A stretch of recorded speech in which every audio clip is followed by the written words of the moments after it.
dunia itu sudah mencapai tingkat kemurkaan. Jadi sudah tidak bisa dibendung lagi dengan kekuatan manusia. Kan gitu. Jika dunia ini dipimpin oleh orang yang tidak mengenal jati dirinya, hancur-hancuran.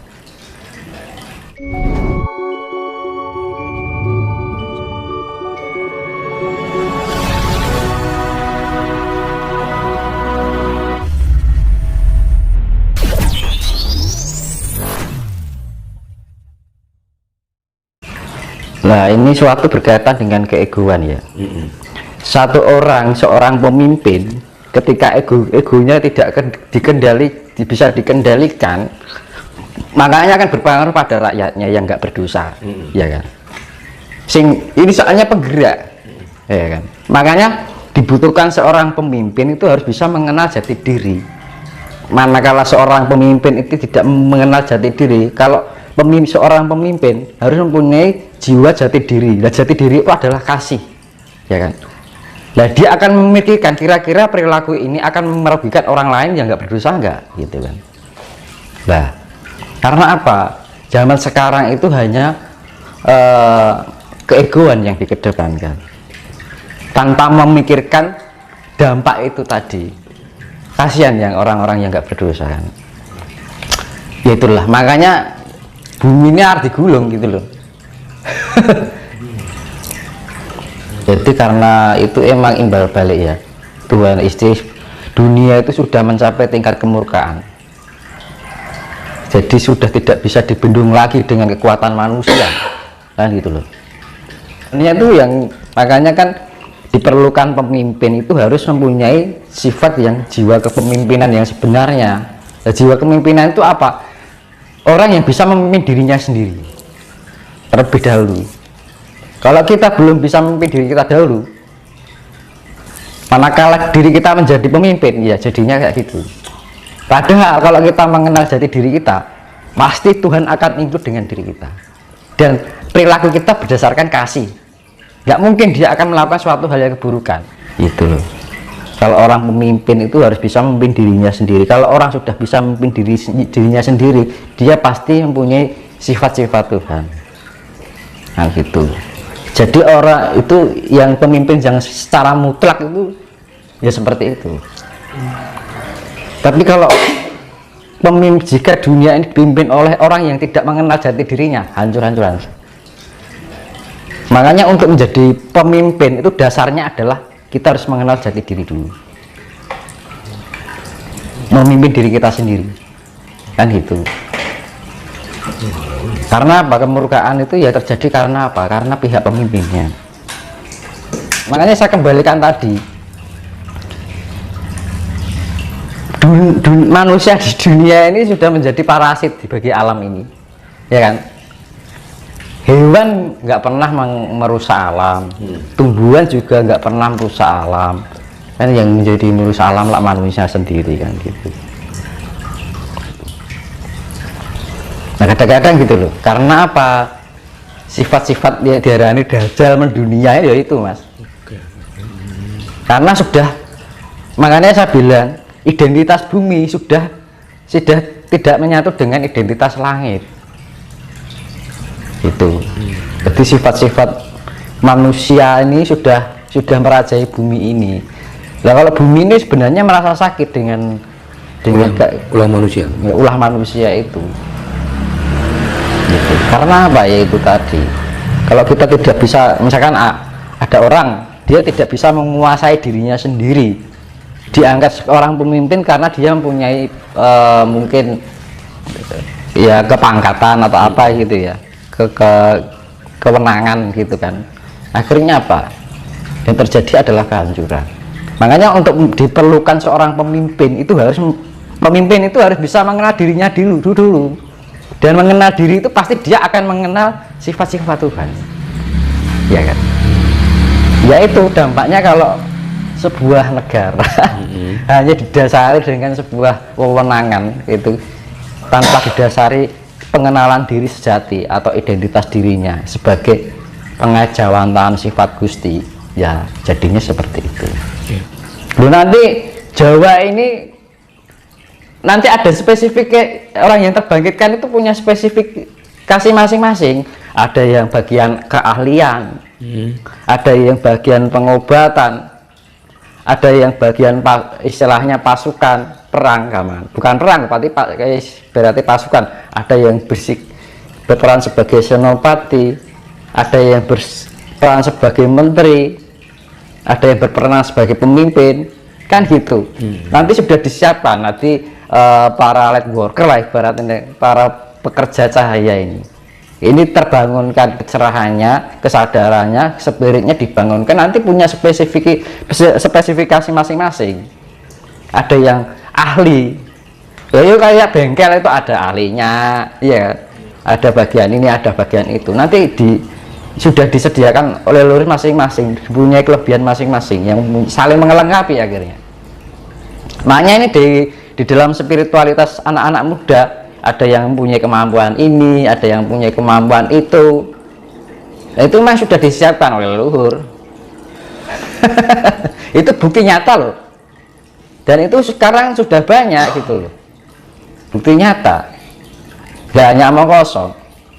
Banyak kan sekarang anak kecil-kecil bisa tahu hal yang sifatnya gaib, terus bisa ngomong kayak anak-anak dewasa, ya kan?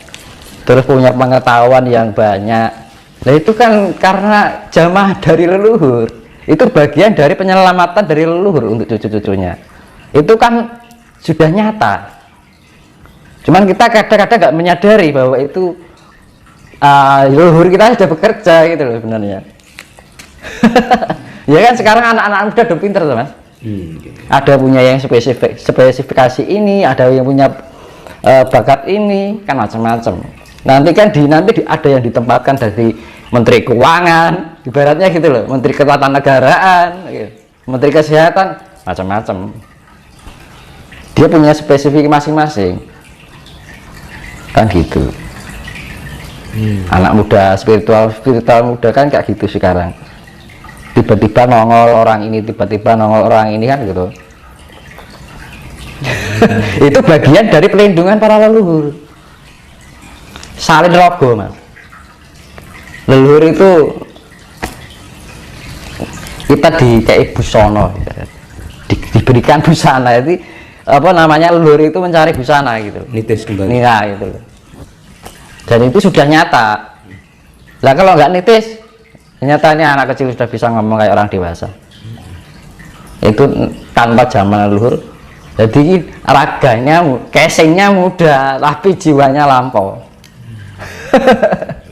Iya kan? Itu. Terus gini mas, di zaman sekarang ini kenapa orang yang hidupnya itu sombong, ambisius, diberi kelancaran dan kesuksesan untuk rezeki? Itu nanti orang yang dimurkai. Sekarang gini weh. Saya ibaratkan Kurawa dan Pandawa. Kurawa sama Pandawa hidupnya enak mana mas? Enak Kurawa. Kalau dilihat dari sisi ekonomi ya kan dienakkan itu tandanya. Tapi habis manis sepah dibuang loh, iya toh. Kurawa kan dienakkan toh, habis manis sepah dibuang, akhirnya yang dimuliakan apa? Pandawa kan. Nah itu, jadi jangan tergiur dengan kenikmatan dunia. Justru orang Pandawa yang mempunyai jiwa Pandawa ini perangnya dengan air mata kasih. Tahu maksudnya air mata kasih? Nah itu harus diinjak-injak, harus ditindas, harus direndahkan, harus diasingkan, dianggap aneh, ya kan? Kita berlaku baik malah dimanfaatkan. Nah itu Pandawa kan selalu mengalami kayak gitu. Loh, wayang itu kan suatu penggambaran yang akan terjadi ini. Cuma diceritakan dalam cerita wayang, kan gitu. Lah Kurawa kan hidupnya enak-enak, tapi akhirnya habis kan. Jadi ini habis panen sepah dibuang. Yaitu untuk pembelajaran Pandawa ini. Kalau Pandawa tidak ada Kurawa, dia juga tidak ada pembelajaran di dalam dirinya. Bagaimana mengenal kesabaran, bagaimana mengenal keikhlasan, bagaimana bisa mengenal kasih, karena ada Kurawa. Sering ditindas, kita belajar dari penindasan itu.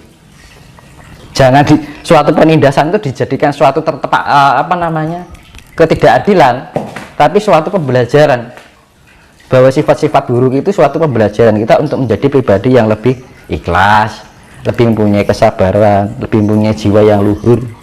Kan ngono. Justru nek Pandawa kalau nggak ada Kurawa juga nggak akan mengerti juga. Tapi dienakan tuh habis manis apa dibuang. Ngono lho Mas. Jadi ya jangan kalau di dunia ini merasa orang hidupnya seenaknya saja, malah hidupnya secara ekonomi dienakkan ya, nanti ya gambarannya kayak antara Pandawa dan Kurawa itu nanti. Ya sama halnya negara kita ibaratnya ya ditindas terus oleh negara-negara lain. Makanya akan selamat lebih banyak karena Pandawa itu digambarkan seperti Jawa ini di Nusantara digambarkan seperti Pandawa karena sering ditindas, dimanfaatkan, ya kan. Ya akhirnya apa yang Kurawa ini habis manis setelah dibuang. Iya toh? Habis manis setelah dibuang kan dienakan dulu baru diguak kan Mas. Ya kan? Dienakan dulu, dimanis-maniskan dulu, habis itu dibuang. Ah ngono. Kalau kita ya namanya berakit-rakit ke hulu, berenang ke tepian. Kalau ingin senang ya harus susah dulu, senang kemudian kan ngono. Dan itu harus bisa kalau kita mendapatkan suatu ujian keterpaan atau yang sifatnya yaitu tadi hinaan, tindasan oleh yang sifat-sifat seperti itu, jangan dijadikan suatu itu ketidakadilan, tapi dijadikan itu suatu pembelajaran agar kita menjadi pribadi yang lebih paham. Oh ini gitu, nek paham kan, oh iya kan gitu kan. Pandawa kalau nggak ada Kurawa ya juga nggak akan dewasa. Gitu loh. Ya kita berpikirnya positive thinking. Tanpa mereka kita nggak bisa berpikir. Nah walaupun kita kena dampaknya juga gitu kan. Dampaknya apa? Penderitaan. Kan gitu. Ya penggambaran wayang ya sudah jelas. Wayang itu dibuat untuk Barataya Jawa Binangun ya sekarang ini. Dan itu terjadi kan gitu loh. Halo Mas. Nah itu tadi habis manis sepah dibuang, dimaniskan dulu baru diguak. Ngono. Nah, analoginya seperti itu. Berarti sekarang kita ini memasuki zaman Bharatayuda Mas. Iya sudah. Bharatayuda itu sudah bertahun-puluh tahun ini, sudah beratus-ratus tahun dari sejak Majapahit ke sini penjajahan nggak berhenti, semakin ke sini semakin kita nggak disadari bahwa kehidupan di negara kita ini sudah dikuasai. Sekarang mobil motor dari mana Mas? Ya kan? Yang untung negara mana? Negara lain. Iya. Ya kan? Nggak usah tuh, ajarannya aja. Jawa sendiri ini radigo. Malah dianggap aneh kan gitu kan. Kita mempelajari kejawen malah misalnya dianggap orang aneh kan, dianggap musyrik kan gitu. Kan aneh kan gitu. Kita merasa asing di tanah kita sendiri. Gitu.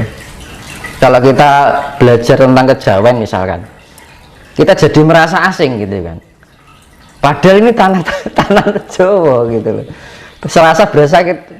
Serasa kita nggak berada di tanah air kita sendiri rasanya, gitu. Nah gitu loh. Makanya kan kalau orang yang istilahnya gini memahami itu, anaknya mengguyu Mas. Guyune iki guyu piye ya? Guyu gedek lah istilahnya kan gitu.